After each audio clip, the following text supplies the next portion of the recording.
Welcome to the CrackBerry podcast, episode 69 plus 11 for Thursday, December the 1st, 2011.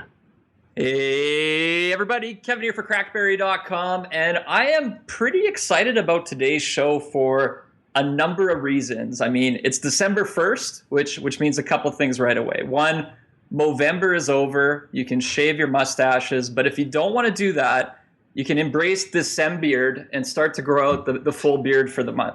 Very exciting. Number two, if you visit CrackBerry.com, the snowflakes are up. The CrackBerry logo has a Santa hat. And today we're going to introduce our Christmas contest, which is freaking awesome. It is an IOU for a BBX phone. So this month you'll be able to actually win a chance, or you can win your future BBX phone from Blackberry coming up in 2012, which is awesome. And let's just say, when it comes to the graphics promoting these contests, I have final say in that. And the girl this year is really, really hot because we brought her back from last year. So you're going to want to click on that contest and check it out and enter. Number 2 or 3, whatever we're on, I've got my Blackberry Bold 9790 here.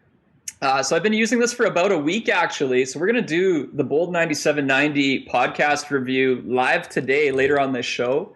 And we're going to do that before the review actually goes up on the site. So if you're interested in this phone, you'll get a first good look at it. It's just starting to hit the market right now. But I've got the 9790, which I don't think anybody really knew from our audience or from our team even. So that's wicked. What else is there? Probably the biggest thing is our special guest today, who I will introduce next. Chris Wade is on the show. So if you guys have been following the blogs, following Twitter this week, there's something happening in this world called rooting the playbook. Root access has been gained. And Chris is one of the guys working on this. So, Chris, we'll let you introduce yourself quick before we get to the rest of the team. And then we're going to come back and talk all about rooting for the next 15 minutes. Sure. Hi, I'm Chris Wade. Hopefully, most of you by now have been following my work on the PlayBook exploit that I've aptly named DingleBerry. And I'll be discussing that today and maybe even showing you a little bit of it. Awesome. And then on the show, we have Adam. Hello, hello. We do not have Blaze today because, well, we're trying to get 6 people on the show and the system isn't quite ready for it. So Blaze will be hanging out in the chat room. We do have Craig. Hi, everyone. Our enterprise expert. And we also have back on the show good old Joseph Holder, who's been on hiatus for a little while. So great to have you back, Joseph. Thank you. Glad to be back. Oh gosh, that was terrible. I'm sorry, everybody. I get the video feed on a little bit of delay, so. And once we're done talking playbook rooting is the word. When we're done talking Bold 9790 review, we're going to do our CrackBerry holiday gift guide. We'll go roundtable with our favorites, and then we'll catch up on all the news of the last couple weeks. So I'm excited, and I think the place to start is probably with rooting. We got Chris on the show here. Chris, so starting off, we saw lots of chatter on Twitter, and then we saw some videos where you gave evidence that you've gained root access to the playbook. And since then, we've seen quite a media storm around it, even to the point where RIM released an official statement, saying they're aware of what you're up to. So I'd love to start with a little background on. I know there's been 3 of you guys kind of involved in the project. I think you're the newcomer to the team. So going through a little bit of that, and then let's talk a bit about what's going on. Yeah, so about 2 months ago, there was a proof of concept done by one of the other guys working on the project. And the proof of concept was very hard to exploit and was time-based, so it was very tricky. I joined to implement a quicker solution, something that's actually exploitable by the masses, and to add some functionality and make it cross-platform. So that's what I've been doing, and hopefully you'll be seeing an actual application sometime in the next week. So we have a bunch of, little follow-up questions on this right away. So, one is, hey, DingleBerry, what, somebody asked us to ask you, why did you pick that name? It's funny because I wanted to pick a name that I thought would be, one, it would kind of inspire RIM to at least have a laugh at it. And two, I wanted to pick something that would, that kind of meshed with the Blackberry title. So DingleBerry just came to mind, and I thought it was a great. I thought I could imagine it in a room of RIM people talking about, oh, what are we going to do about this DingleBerry exploit? And I thought it'd be funny. So that and all the RIM job jokes. It's a good time on Twitter. No, I think you nailed it. It's once you hear the name once, I don't think it's one anybody will ever forget. I guess number two is, we saw a great quote from you yesterday, and I guess you did an interview with the Globe and Mail, and you referred to the exploit as, being something where you could drive a Mack truck through it. So I guess the question is, a little bit more. So. Oh, sure. So. Yeah, yesterday there was a quote in the Globe and Mail, from you, kind of talking about the ease of getting into the PlayBook once somebody gave it a go, and you referred to it as kind of being a big enough hole to drive a Mack truck through. So exactly, like, how easy, how hard was it to discover this? And if it was easy, do you think RIM it'll be something easy for RIM to patch once they're aware of it, or do you think this is something that's going to be exploitable for a while? I think, in terms of how long it took, it took just as long as really any other exploit. It was no easier to find. I think maybe it was even overlooked by a lot of people. So when I said Mack truck, what I mean is that essentially RIM spent a lot of time, working on security. They went and got this FIP certification from the government. And I think they overlooked some very basic security requirements in terms of their software, and I think it shows in this exploit.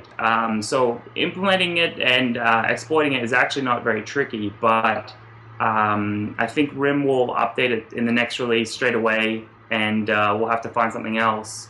I think that next exploit will be probably trickier, but that's always the way it goes. I remember when we did the initial iPhone exploit, we had the same problem. The first one was very easy. The second one was a little bit harder, and so on, until nowadays you need 6 exploits to chain together to get jailbreak on the iPhone. So I think these are the early days of security on the PlayBook. And obviously that's a big topic that started to make it around the interwebs yesterday. Is obviously RIM is a company that prides itself on security. I mean, that's been their stronghold in enterprise for over a decade. And the future BlackBerry, BBX phones are going to be built on this platform. So before those phones even hit, the fact that, root access is being gained has been a little bit of a not so great story for RIM, but it's almost better for it to come out now than I think once the phones are in people's hands, right? So they can try to address it, but it's going to be an interesting game of cat and mouse, obviously, going forward also. Now that guys like you are interested in this. Well, yeah, and once you open the door, you can't really shut it. Initially it was very hard because we didn't really have the QNX file system is proprietary to QNX, and we weren't able to mount the images that BlackBerry distributes to flash to the operating system, the main core file systems.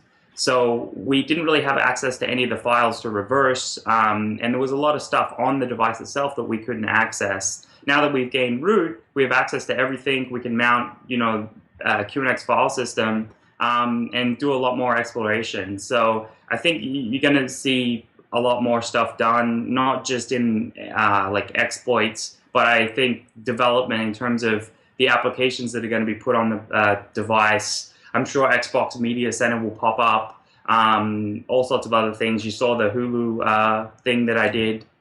So, yeah, I'm excited to see what comes once we release it. So, Chris, I have a question, and this is really what companies and government agencies have to be worried about, is that now that you've got root access, does that mean that when RIM finally puts native email, calendar, and contacts, that if you root the device, you'll be able to read those emails in an unencrypted form? Well, yeah, I mean, client-side security is client-side. As long as you have the encryption for the data on the device, you have to store the encryption keys on the client side, unless, of course, they're enforcing some sort of security policy from the server. But I imagine the encryption will be done on the device. I haven't done any research into if the playbook has any hardware cryptography, but I would imagine the answer being yes, that once the email clients come out, you will be able to decrypt the data. You will be able to, if the user can see it decrypted, then the chances are, like through the email, then the chances are you'll be able to decrypt it. The reason I ask that is it's a really big deal for enterprises and government agencies because people like Blackberries, because you cannot hack into that file system, well, as far as we know, or at least no one's tried to, or tried hard enough that they can do it.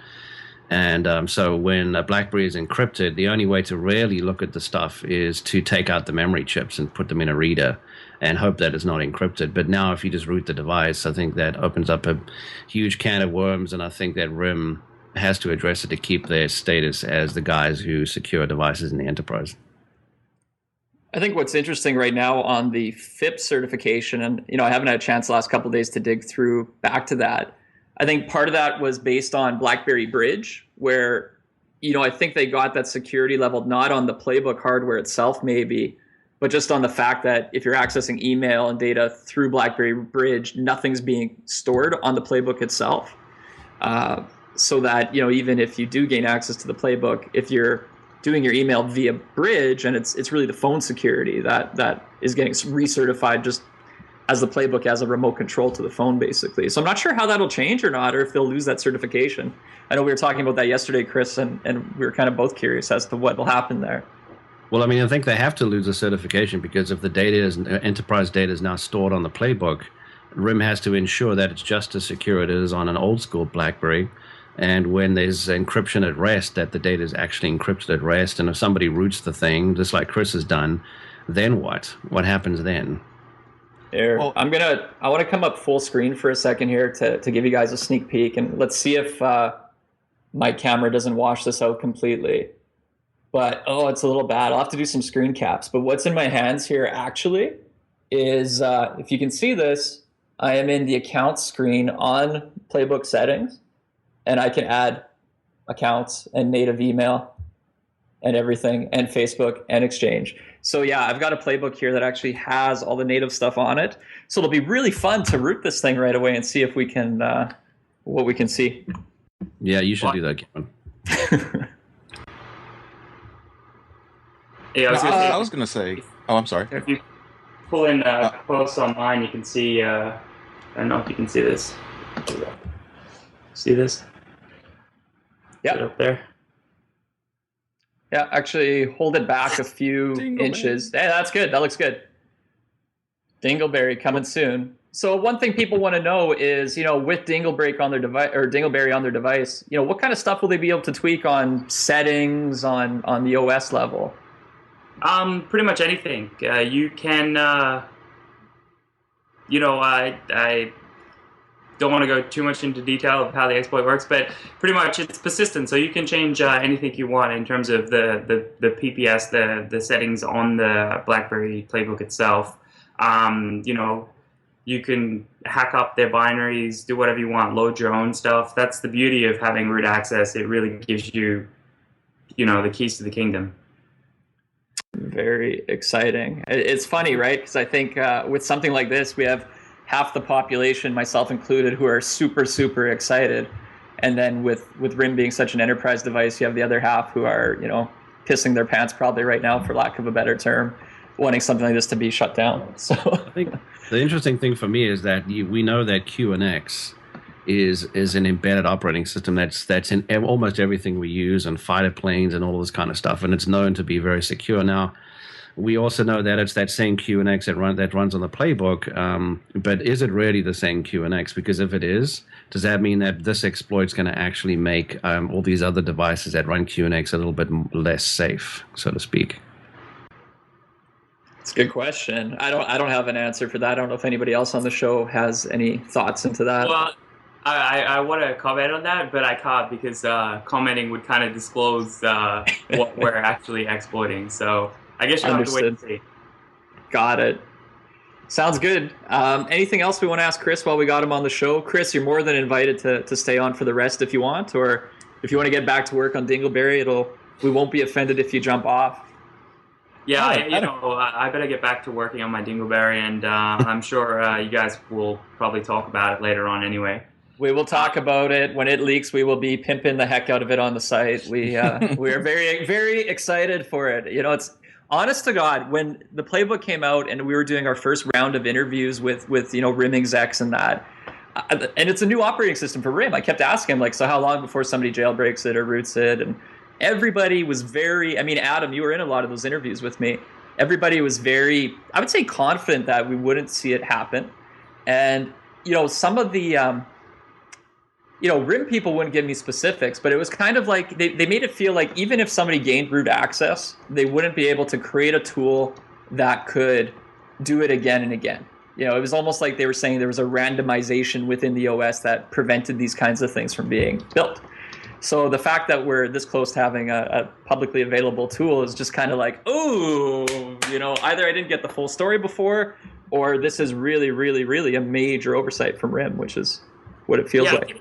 I think it's a major oversight, especially because currently, without them patching it, the DingleBerry exploit actually. So I jailbroke my my 1.8 version and then upgraded to the latest version, and the exploit or the jailbreak persisted across versions. So, which seems to be a side effect of their over-the-air updates, because I don't think they flash the complete operating system, just the differentials. So, yeah, it's going to be interesting to see how they patch it and how quickly they patch it. The good news is we do have a way of downgrading the operating system, so that even if you accidentally upgraded, you could always downgrade your version of QNX. Wow, you guys think of everything.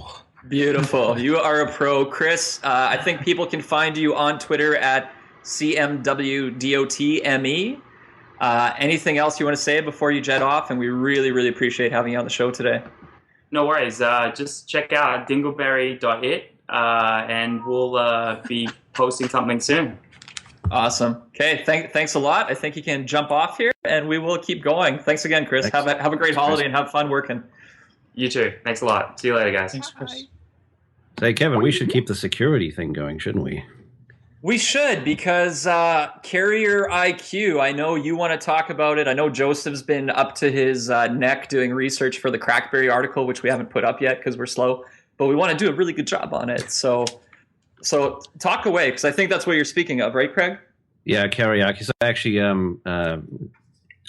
jump in there. I don't know much about the BlackBerry part of it because I never got around to that. But essentially, the idea is that for some reason, this company called Carrier IQ makes a product that is installed on phones that can essentially log a lot of information about the phone and send it back to the Carrier IQ servers, or possibly the carrier themselves. The big deal here is that nobody knows it's there, and it shouldn't be there without getting permission from the user. And a lot of people have said that it's definitely in Android, and some other people have said it's on Blackberries as well.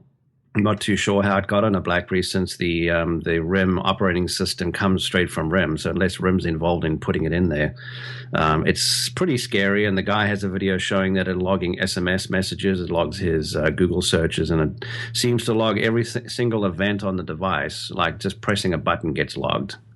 So it's troubling. And the interesting thing is I've heard Android, iOS, even Nokia phones have the software on it. And Craig's exactly right. This thing's designed it can track each and every single key press on the phone, as well as location data, dropped call data. And obviously it's out there as a way to the purported reason is a way to track problems with the phone and get ahead of customer complaints. But even customers carriers like Verizon Wireless have, I think I read this, openly admitted to selling some of this customer information, and that is not good in my book. One of the people in our comments, Alberto, said 1984 is on its way. And I'd argue, Big Brother's already here, man. And apparently we're accepting the terms and conditions to make it all happen too along the way. Oh yeah, for a long time. Yeah. When Gmail came out, essentially it was over, right? Yeah, exactly. I remember how freaked out I was, speaking of Gmail, the first time I was reading an email in my inbox, and it was me and a buddy going back and forth, figuring out when we went to go to the gym that day. And then the AdSense ads on the right side were serving up, lose 10 pounds, buy these nutritional supplements and everything else. And obviously AdSense isn't a big deal. It's been around it was around for years before Gmail. But just seeing it as it was reading my email, knowing that context for those ads is coming out of my private messages, it freaked the hell out of me back then. And, I still don't feel great about that kind of thing. The thing that's fuzzy about the Carrier IQ thing is we know Carrier IQ exists. They've even put a statement on their website that denies that they are capturing this kind of information, but do admit to selling this service to carriers and other people. The confusing part is that they've shown it on Android. They've definitely shown it on a Sprint Evo 3D. I know that my Motorola Atrix does not seem to have it. But the thing is that other people have said it's on iOS, but all they're really pointing to is some lines of code in a file or something like that. They haven't actually done the same thing as the guy who showed the video where they show the iPhone logging everything. They also haven't shown it on BlackBerry. And the company Carrier IQ says they don't even have Symbian clients, so they don't even really understand how it can show up on Nokia phones. So I think the story is a little bit bigger than it should be, and so we'll have to watch it and see where this Carrier IQ really is. Yeah, stories like this have a, quickly spin huge, right? And within that, there could be a lot of accuracy or there could be a lot of misinformation. I know, Joseph, you said you're doing research and you found some articles that were just flat out wrong, right? On pretty major sites. Yeah, I saw a Yahoo article and I read it last night, and I just remember reading going, no. This is actually the third news cycle for Carrier IQ. Trevor, I think that's his name, broke it around November 14th, November 15th, and it kind of died down. And then Carrier IQ tried to send a cease and desist because Trevor, actually, the guy who actually found this information, found the Carrier IQ training manuals and posted them on his website. And so they tried to get Carrier IQ tried to get him shut down. And the Electronic Frontier Foundation actually stepped in and gave them some legal advice, and then that died down. And now we're going back into a third news cycle because, and I didn't read too much beyond the headline, but there may be some violations of wiretapping laws going on here, and I'm sure some attorney general somewhere is actually taking a closer look at it. And I think that's why it's popped up into the news yet again. So I'm just looking at a link posted in the BlackBerry support forums, and one RIM employee, BlackBerry development advisor, actually replied to this about the question of, does Carrier IQ run on BlackBerry devices? And I might as well read out the statement. It's a few paragraphs long, but I think people will want to hear it. RIM is aware of a recent claim by a security researcher that an application called Carrier IQ is installed on mobile devices from multiple vendors without the knowledge or consent of device users. RIM will continue to investigate reports and speculation related to Carrier IQ. RIM can attest that it does not pre-install the Carrier IQ application on BlackBerry smartphones and has never done so. Furthermore, RIM does not authorize its carrier partners to install the Carrier IQ application on BlackBerry smartphones before sales or distribution and has never done so. RIM also did not develop or commission the development of the Carrier IQ application, nor is RIM involved in any way in the testing, promotion, or distribution of the Carrier IQ application. If the Carrier IQ application is present on a BlackBerry smartphone, it does not mean that the Carrier IQ application has hacked the BlackBerry platform. It means that either the BlackBerry smartphone user or the user's BlackBerry Enterprise Server admin explicitly installed the application and authorized it to run. The user or the user's BlackBerry Enterprise Server admin has full control over which third-party software he or she installs on a BlackBerry smartphone. The BlackBerry smartphone is designed to prompt the user for consent to grant permissions to a third-party application. All users of any device from any manufacturer should always avoid installing and granting permissions to apps from untrusted sources. The simple precaution mitigates the risk of malware or unwanted software being installed on a user's mobile device. For further info on BB security, visit blackberry.com/security. And that's from Mark Sohm, BlackBerry Development Advisor. So that's pretty interesting, right? It's basically saying, if it is on a BlackBerry, it's something that was installed there on purpose. And if not by the end user, by somebody else in the food chain, be it a carrier or, I guess possibly, somebody else. Or maybe a company that the person works for. Yeah, I mean, Craig, you've adminned lots of bezzes. Have you ever heard of a company, not necessarily ones you've ever worked for, wanting to throw that kind of thing on there? Because there's other apps companies would use, right, than Carrier IQ. There's like Guava and those things. Yeah, there's definitely apps that spy on employees, and I know that, not the companies I've worked for, but I know of companies who will put that stuff on Blackberries specifically and track things like what SMSs are going back and forth, pin messages, Blackberry Messenger, emails, phone calls, all of that kind of stuff, including even GPS location. So it does happen. It can happen. Now, if a company did that, would they be, I don't know, either morally or legally obligated to let their employees know that that's what happened, that they actually put that kind of logging software on the phone? They probably would be legally obligated in certain countries, maybe not others. But yeah. Yeah, but what's the case with corporate email, with your Outlook and email messages you send? I mean, most employees just assume that's monitored, I think. Especially in the financial services space, emails are actually completely logged into a logging system, so that when they get investigated, they can actually show your emails to the government or whoever's doing the investigation. So that stuff happens all the time, and that's actually why they log text messages and all of that.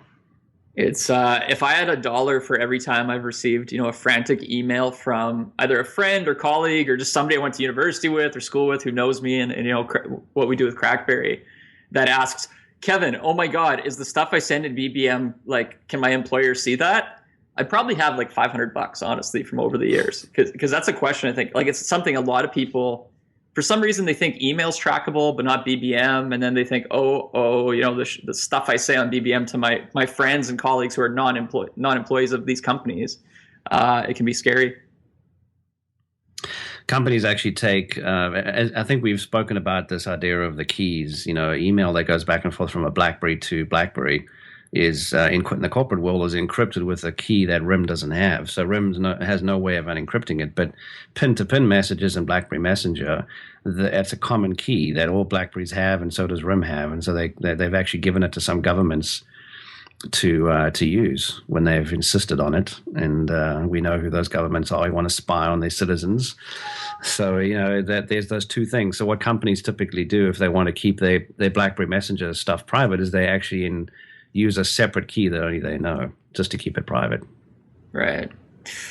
So it always comes back to, treat your device almost like it's public if it's really, really sensitive stuff you're talking about. I mean, drug dealers and other. This is crackberry.com. Come on, That's right. There's a reason we called it that. No, guys, think we should move on? I think that was a great discussion on PlayBook routing and on Carrier IQ. Definitely. Because I'm itching to talk about the BlackBerry Bold 9790. Okay, so I think this is the first time I've done the review on a podcast before writing it up, and part of the reason is that I've been writing it all week and haven't yet finished. But here is the phone, if I can actually get it in front nicely. It looks a lot, and after using it for a few days, I can honestly say it feels like a BlackBerry Bold 9780. I mean, to give you the review in 140 characters or less, Bold 9790 equals Bold 9780 plus touchscreen plus light up trackpad. That's basically the differences. It's funny, like once you actually start using the device, it just feels like a 9780. That's a little better. The touchscreen I found compared to the 9900, and if I pull these both up, you can see the difference in size here. So the 9900 is obviously the current flagship. Let's see. This is hard for me. There we go. Oh, now too far. Jeez. I need to figure this out before we actually podcast. So you can see the size difference, and the 9900 is quite a bit bigger, right? And I mean, it is akin to the old Bold 9000 versus the 9700 when we switched to that. But compared to, let's say, the 9780, which this device is much similar to, there are still some differences, and probably the biggest when we start to compare them is there we go. God, why am I not figuring this out? This is kind of funny. Is the thickness factor. So from the front, they look very similar. The 9790 is a lot more streamlined, where you have this kind of waterfall design. So above the display, there's not a harsh line in the device. This is really one continuous covering that goes over the display, curves around the device, a lot more streamlined, and it's a lot thinner than the previous Bold 9780, 9700. But I mean, once you're using it, the keyboard is basically that same sort of keyboard. It's a little tighter, so it's not as nice to type on as the 9900. But if we look at the two biggest complaints on the 9900 right now, which are I guess battery life and the lack of autofocus on the 9900, the 9790 has both of those. So the battery life is pretty good. I mean, not once in the past week have I panicked about battery life at the end of the day, and I've been leaving it off Wi-Fi. So with the 9900, I find my battery life isn't bad as long as I'm within Wi-Fi for half the day. But where the 9900 starts to fail is when you're not on Wi-Fi, you get into lower coverage zone areas, and it just feels like the battery gets eaten. And the 9790, I haven't been turning on Wi-Fi at all, and battery life has been pretty good. I mean, I've been going through a day of regular use, and I haven't done a specific percentage test compared to the 9900 since mine's bricked right now. But it's definitely better. And, one of the complaints I had with the 9790 before I started using it was they downsized the battery, because the 9780s and 9700s had that 1500 milliamp battery. And the 9790, the new one, uses the same battery that's in the Bold 9900 and the Torch 9860, which is 1230 milliamps. So we cut down on battery size by 25%, I think, whatever the math is, which is something I didn't want to see happen. But the 9790 seems to have pretty good life. So overall, really happy with it. But in using the device, it's interesting. Having a touchscreen on that size of phone isn't, I want to say it's not that useful. Where I've been using it is really for opening applications. Tapping on the home screen, fine. I open an app with a touchscreen. Maybe sometimes tapping on emails to read and that kind of thing, which is fine also. But in the web browser, at least with my size of hands, I just find it's a little too small an area to even become, really effective for pinch to zoom. I mean, you can do it, but I don't know. I find I'm just not using the touchscreen that much on this device compared to, say, the 9900, where I actually use it a lot on a daily basis. So really good phone, though, and I think it's going to be interesting to see who goes out and buys it. I mean, when I was in Waterloo and I got briefed on it, there was a couple points being made. One was that this is kind of a slightly lower end Bold for emerging markets, where everybody in Indonesia and these places, they want the Bold. The Bold is the status symbol, but the Bold 9900 is pretty expensive to buy outright. There's no carrier subsidy there. So basically, RIM wanted to put the Bold brand in reach of people who could afford it, without as much cash. So I think some of the specs aren't quite as pimped up, obviously. And then at the second time, they said, well, some people just want, smaller phones, aka the ladies, the lady BlackBerry users. But I don't think this is a female phone by any it's just not. And at the same time, I went to Miss CrackBerry, and I who's using a 9900, and I gave her this one. I said, here you go, Erica, here's the girl Bold for you. And she used it for 10 minutes, and she's like, nah, I want the 9900. The 9900's better. So it's honestly going to be a bit of a whatever you prefer. But if you've picked up a 9900 already and you're finding there's too much sacrifice on battery life, and you didn't mind the keyboard on the 9780, 9700, you might want to go see if you can swap out to one of these 9790s. And for people who've been holding out to upgrade, you'll want to try both out and see. What's interesting too is having that autofocus back on a camera after living without it on the 9900. It's a big difference, and it's amazing how many times I need autofocus through the course of a week. And it's often taking photos of sometimes if I'm reading magazines and I see an article I like, I snap a photo of it so I don't forget. And the 9900 just sucks at that. Same thing with receipts, same thing, and having that autofocus is actually a big deal. So I really hope RIM doesn't release another phone going forward without autofocus. I mean, there's compromise, but that's too far compromise. The things I don't like about the 9790, honestly, the biggest one is, so it's got the autofocus on the camera, but they left off HD video recording. So if you go back and read my Bold 9780 review, that was the thing I was so ticked off about. I'm like, where's the OpenGL support and where's the HD video recording? Not acceptable. And with this, obviously, you get OpenGL support now on the new platform, new chipsets. But you do not get HD video recording on this phone, which just seems stupid to me. I'm like, really? You can't release phones in almost 2012 that don't have HD video recording.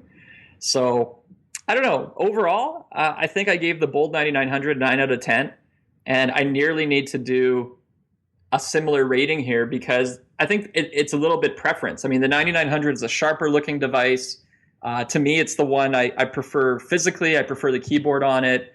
But if you're really just cared about that BlackBerry messaging experience, having your day-to-day performance, pounding out, making sure the battery's still there at the end of the day without having to swap or recharge, the 9790 may be a better option, even if it's not quite positioned as the flagship of the Bold line. It's still a flagship device for sure. And I'm done. Guys, ask me questions and sound off. So at this point, I know you're. Were you sleeping for real? I thought that was pretty passionate for a podcast review. It was very passionate. I was just, gosh, can't even have fun on the podcast anymore. Kevin will get you. Oh wait, good question here. So, how do you like the pop-up buttons on the navigation, Kevin? Jesus Christ. Kevin. No, I'm reading our chat. How do you like the pop-up buttons? Next, because this is a very good question, right? So, one of the things we saw with earlier models was there weren't, the buttons beside the trackpad were kind of flush built into that display. They were more of a cleaner look, like on the Bold 9900. And then at some point they switched to these little individual raised buttons. And honestly, when it comes to using the device, you don't notice. Like they work perfectly. You don't think about it. I don't look at the buttons when I'm looking to hit them. I actually kind of like that I would say they're fairly flush, but your finger can sort of feel the edges, which is better in a sense because I can, hit the menu key without looking for the menu key. My finger just goes to it. So I'd say function-wise, 100% awesome. Looks-wise, it's not quite as aesthetically pleasing, I'd say. But again, I think this is just a really sort of functional phone minus the whole HD video recording thing. Okay, Adam, your question. I forgot my question. So it wasn't that important. No, I'm just kidding. I know your 9900 is bricked at the moment, but ultimately, would you still prefer the 9900 over the 9790? Because I haven't fully played with the 9790 yet, but I mean, that was my thinking in the beginning when it was announced that, I was such a big fan of the 9780, and I love my 9900, 9930, but I think I would almost prefer to have that, the smaller device size. And, if it means sacrificing the keyboard, because I think the 9790 keyboard, 9780 keyboard were still great. And I'm not a super touchscreen user either, so I don't know that would come into play. So, I mean, ultimately, what would your consensus be that Great which question, device Adam. would be better? Oh, thank you. Great question. I'm glad you asked. So it really depends on your usage case. I would say for me, because literally my average work week, I'm indoors, by Wi-Fi, near a computer and that, but I still use my phone a lot. That Wi-Fi coverage means my battery life is usually pretty good on the 9900. So I would stick to it. The keyboard on the 9900 I love, and I also think the extra pixels on the display, 640 wide versus 480 on the 9790, it makes a big difference in web browsing where, I can read, I can read sort of zoomed out a lot clearer. Like it's just a higher resolution display. And I think you got more pixels to work with. And I think on the 9790, you lose that real estate. It's the same as the 9700, 9780. So if you were fine with that, I think maybe you could go 9790. It definitely has a bit more of that. I know you've kind of said before, Adam, you love the 9780 because you felt like you could toss that phone across the room onto your couch or whatever, and you wouldn't panic about it. You knew it could take Absolutely, it. Yeah. And the 9900, you kind of you treat it more fragile, even though I think it's pretty tough. You just want to treat it carefully. Yeah, I think at this point too, it's not, because it was like a kind of pull it out of your pocket, you do a message, and then you just, kind of toss it someplace. And it's not, I think at the beginning when I originally said that, the 9900, I was worried that it was fragile and this and that. But even at this point, like I know it's tough. I don't have a problem throwing it, but I wouldn't be as inclined to, I think, just because you said like the aesthetics of it, with the bezel on it and stuff like that, you feel like you need to treat it better. Yeah. When it in reality it may even be tougher than the 9790, but you just I guess there's just something about it, just the way it looks or whatever, that you feel like you can't allow yourself to toss it. You know what I mean? Yeah. No, and I think the 9790 is pretty tough. No, it makes total sense. Like I really treat my 9900 carefully, which normally I don't, but something about it wants me to take care of it. I don't want to see scratches on it. Whereas normally I'm like, scratches are character on a BlackBerry. That's good. But the 9790 is definitely like a workhorse. Like I would gladly throw it, beat the crap out of it, and I think it would take it. So any questions before we move on? I know, Craig, you got to jump off shortly. So the question for you, Craig, is do you want to be on for the holiday gift guides, or do you want to miss those and we can do more news? I'll have to miss it, I think. I mean, I have to literally get off in 5 minutes and get back to my real job. Okay, well, any other... as we go until we end up with like only Kevin at the end of the podcast. No. I like the 1 hour hard stop at the max on these shows, and shorter's okay. We value people's time now, which in the early days we didn't. We do like 3-hour podcasts, but now it's like I realize people have work. We should keep these shows on topic. Any other 9790 questions, or should we wrap that up until my review hits the blogs? I have one quick question. The 9790 has the 1 gigahertz processor as opposed to the 1.2 that's in most of the new ones. Do you notice the difference?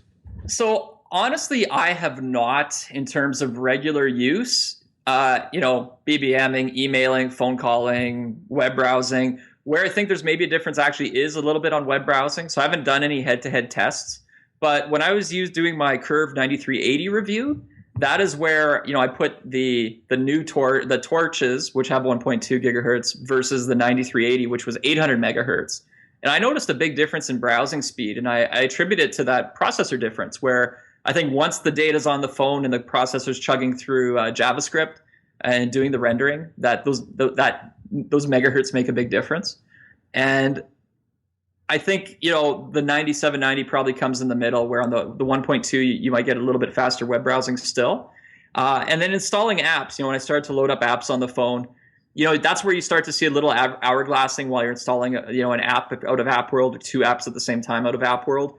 And the 9790 maybe hourglassed a little more, but I don't even know if that's really a super accurate test of a difference. And it's such a small usage case for the amount of time spent on the phone that I don't think it's really relevant. So it seems fast to me. Like, it seems snappy enough that I'm not complaining. And it's weird because even the bold 9780 with 600 megahertz feels fast for most things, right? Unless you really run low on memory and you got a lot of garbage that that's causing those slowdowns.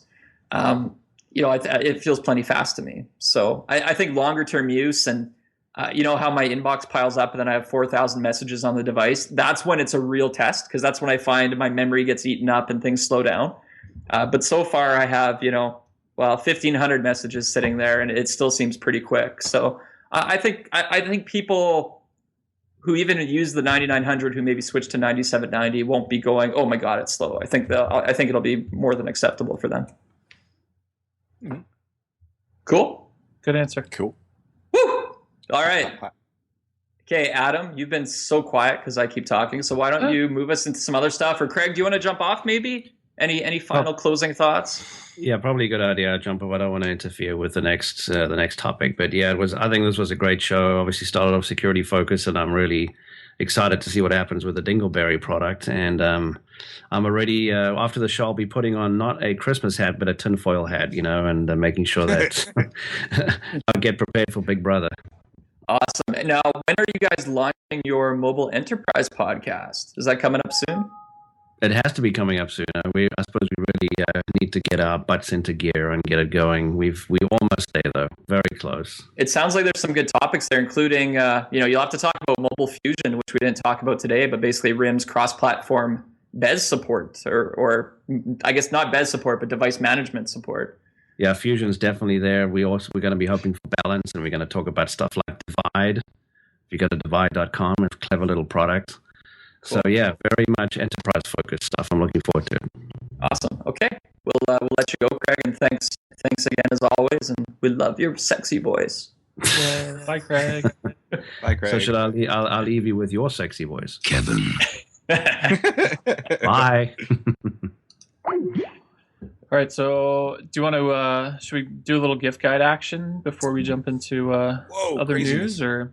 Yes, I think our gift guide people have everybody who's been waiting since the beginning. Before we lose anyone else, or hey, look at this. We got split 3 screen view. I love it. I don't know. Okay, I apologize for my crappy video. I don't know what it is. I have a good camera and everything, and I'm down in the dumps that my video looks so crappy.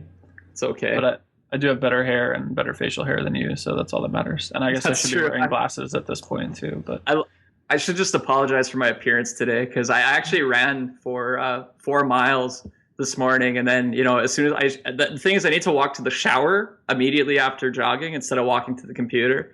So instead I walk to the computer, I get sucked into phone calls and emails and Skype and posting, and then I was like, oh crap, we got a podcast. So I looked like a complete mess today. So we do have bodies and faces for podcasting. Oh, audio podcasting, maybe not video podcasting.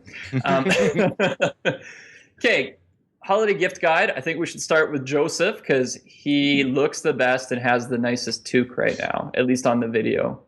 oh, Cool. Or Santa hat. So what do we want to do? Do we want to do? Well, I would like to about know, yeah, for all the viewers out there looking for presents for, themselves, significant others, family, friends, colleagues, bosses they want to suck up to, what are your gift picks? And I think one should be maybe device related, one could be accessory related, one could be app related, and then one could be, if you had an unlimited budget or just something non-BlackBerry mobile related, what would you buy if you were the sultan of, wherever the place is? Non-BlackBerry. I'll have to think about that one for a minute. But we did put up our holiday gift guides, and I shamelessly used a lot of the stuff that I've already reviewed for CrackBerry. But honestly, all that stuff is things I really do like and enjoy and still use. And in fact, if my favorite accessory, I was trying to think through all the stuff that I've liked and everything, and mine is, you probably can't see it on my PlayBook, but it is the Motoroller. See, I still can't say it to this day. T505. It's a little Bluetooth device that streams your music or phone calls from your BlackBerry to your FM receiver, because a lot of folks have the integrated expensive stuff like Ford Sync and Bluetooth radios with touchscreens. My brother has this crazy setup in his VW Golf, but I don't have the money for that. So the T505 is a nice little intermediary thing where I still get to play everything, music and such, through the radio, and no wires, which is my favorite part, and not really break the bank. So that's my accessory. If you're looking for a good app, I'll always suggest BeBuzz, which used to be called Berry Buzz. That way you can, it lights up your phone, the LED on your phone. It does more than just red.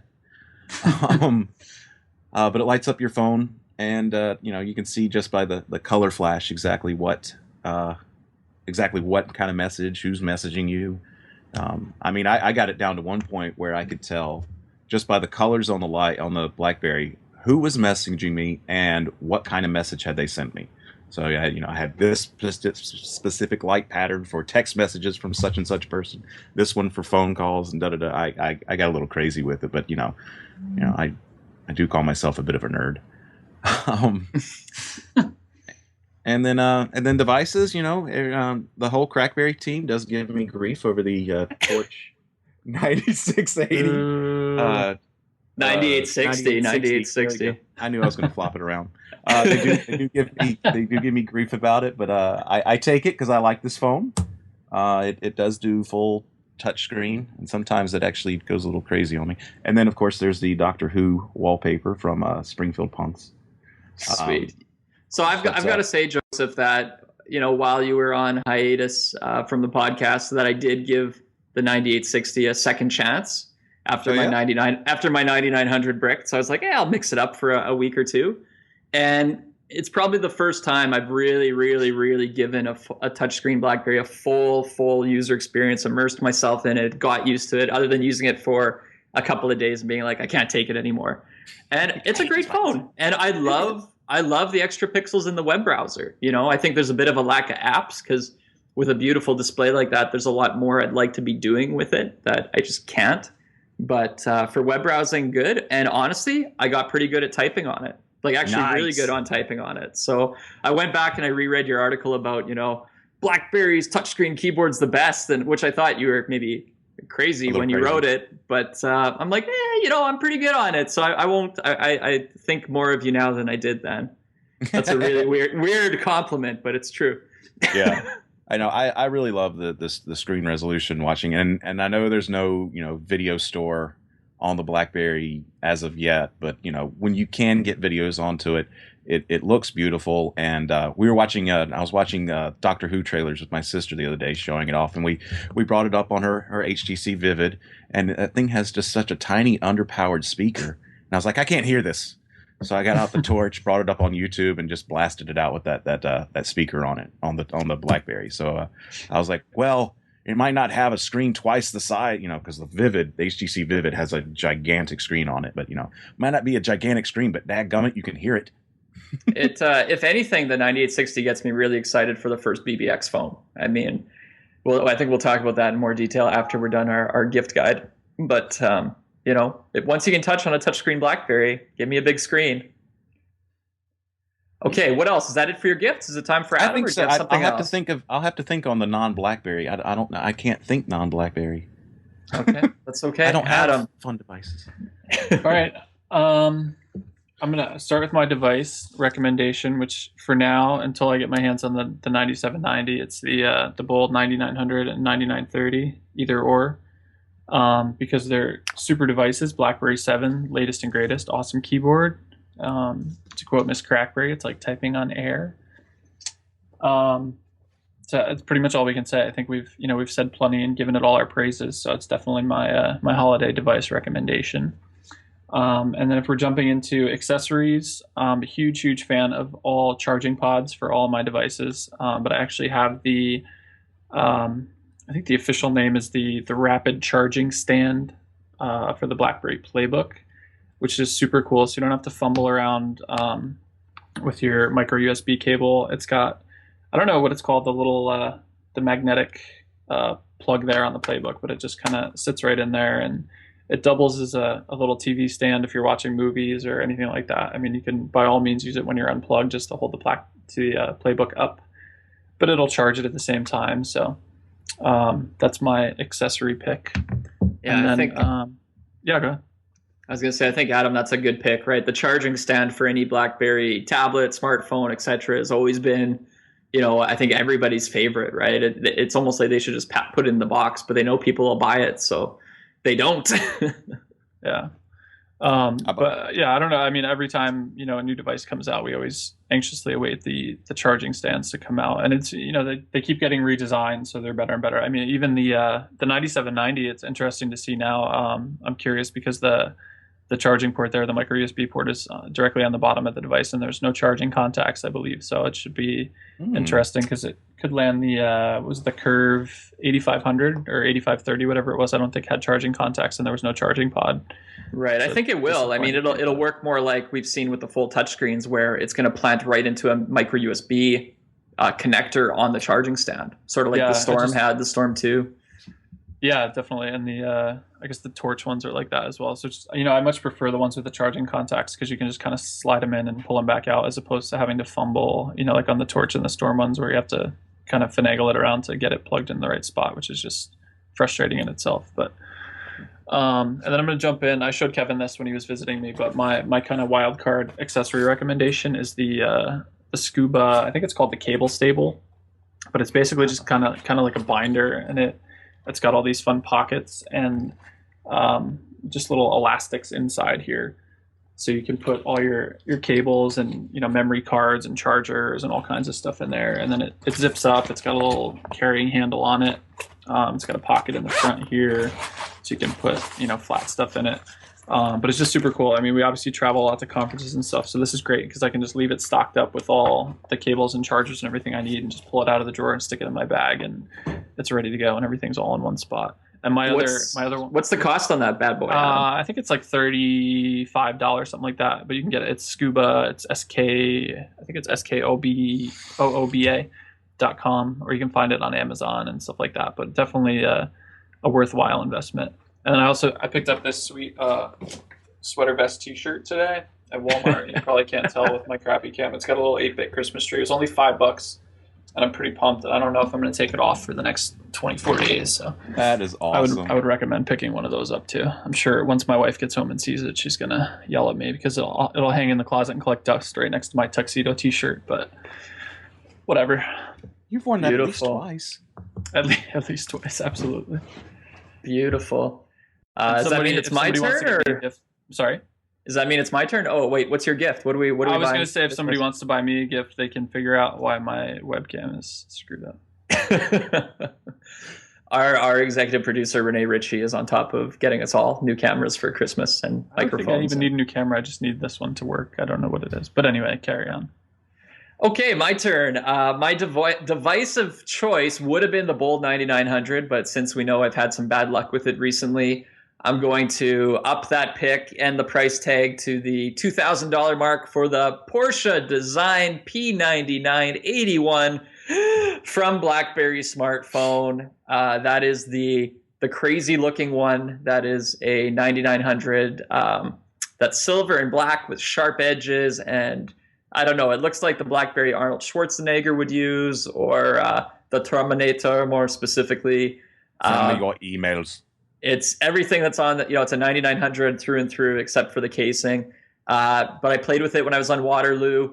When I was in Waterloo, I did the first sort of official unboxing of this beautiful box, which was much more like opening a luxury watch or something like that. It comes with, speaking of charging stands and charging pods, it has the best charging pod I've seen for a BlackBerry, where it had kind of a nice leather back to it at an angle, so it really propped and held this device securely. And it's crazy, if you're buying a gift for somebody and you want to splurge on them and they're a hardcore BlackBerry user, this is going to be a unique BlackBerry.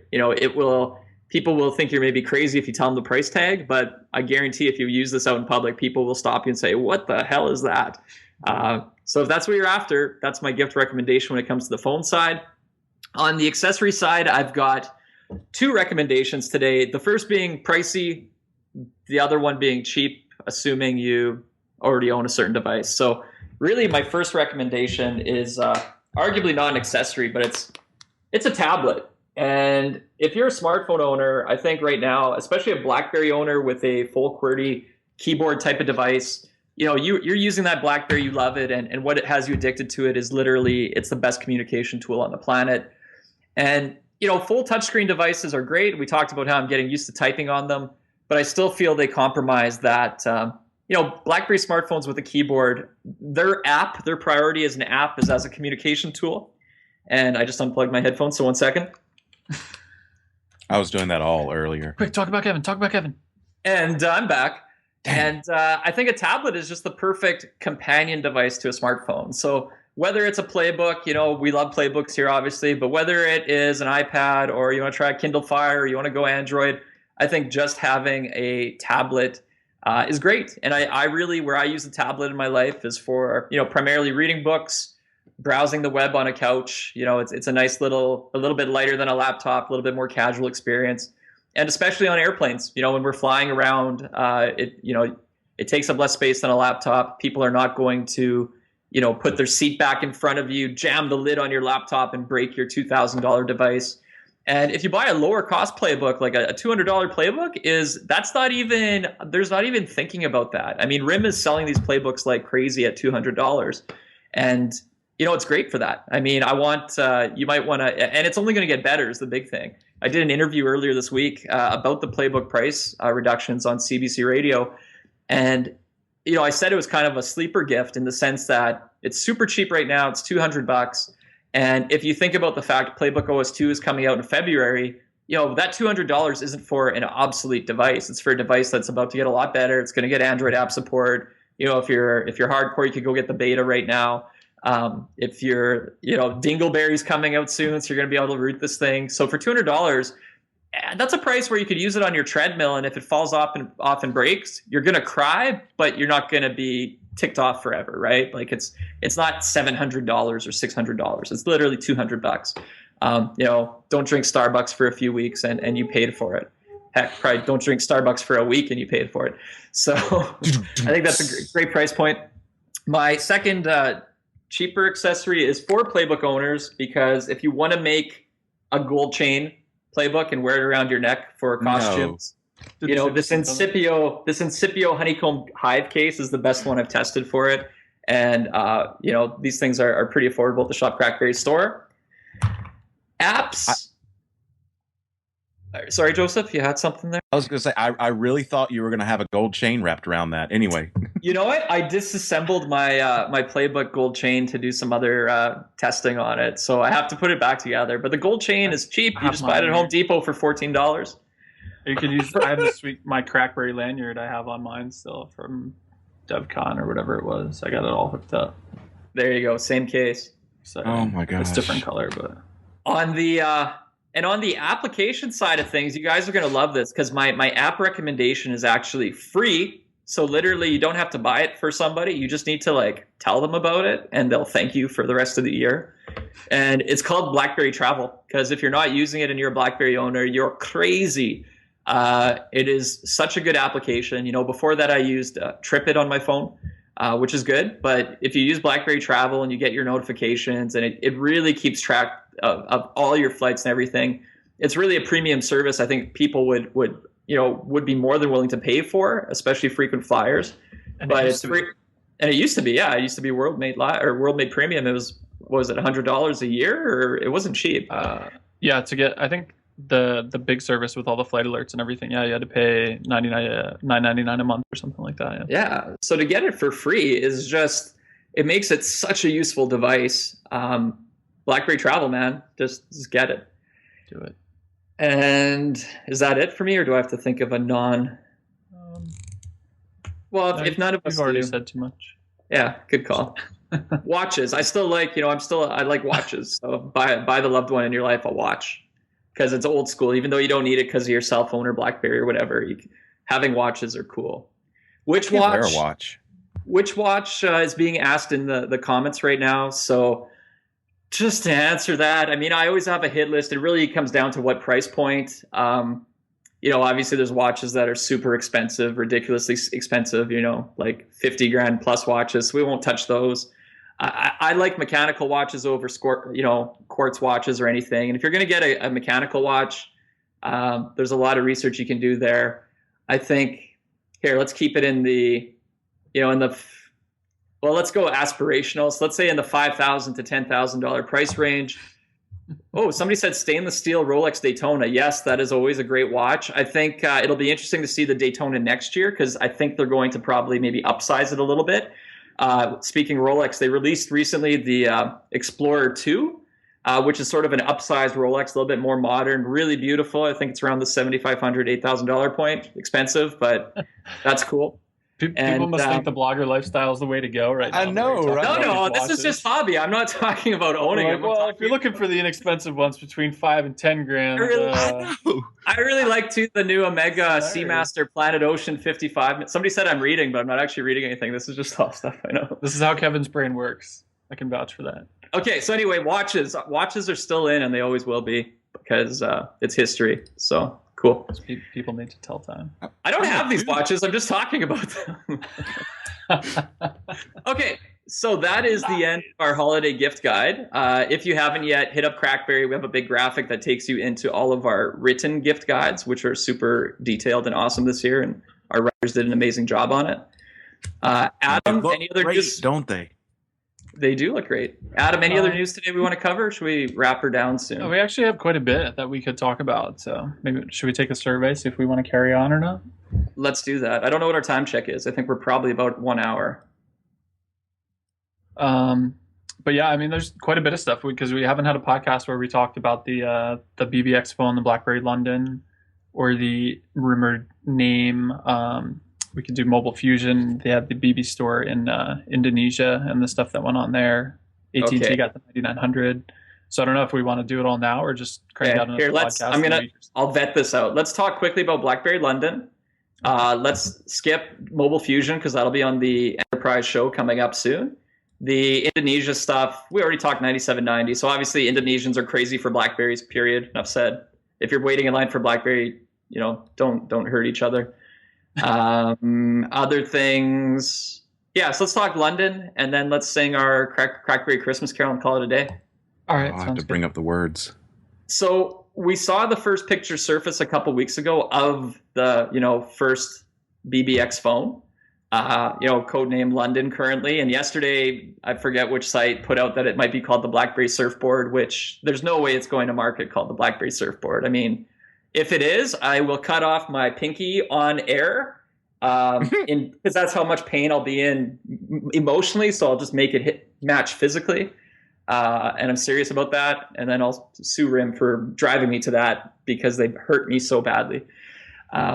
So it won't be called a surfboard. In terms of the look of it, though, it's a pretty bold statement, and it kind of follows the design language of the P9981, where it has a silver and black scheme, at least the one model we saw. Obviously, they can release any color they want, and very sharp edges to the device, which is interesting, and I think could be a new iconic direction for RIM to move in.